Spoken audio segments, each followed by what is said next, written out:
A las empresas mexicanas que exporten acero y jitomate a Estados Unidos, el gobierno de México las defenderá, aseveró el canciller mexicano Marcelo Ebrard. Vamos a usar todos los instrumentos que la ley nos da, en ambos casos, como ya aquí se explicó, para defender los intereses legítimos de los productores o de las empresas de México.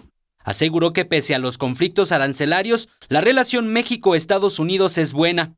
Por su parte, la secretaria de Economía, Graciela Márquez, explicó que en el caso del acero, la imposición de aranceles provisionales obedece a una determinación del Departamento de Comercio de Estados Unidos. En este caso no es por vender más barato, sino por subvenciones, o nosotros lo conocemos mejor como subsidios.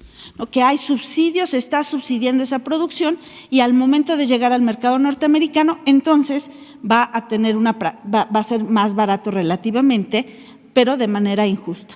En lo que respecta a los aranceles del jitomate mexicano, la funcionaria explicó que el conflicto proviene de una denuncia contra presunto doping por parte de productores mexicanos.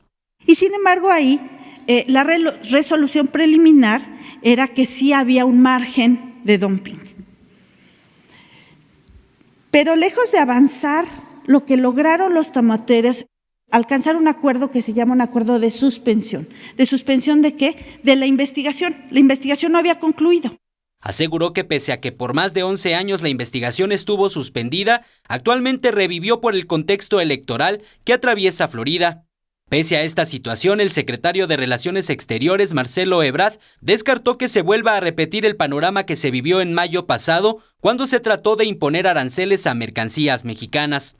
Eric Pinto, 21 Noticias.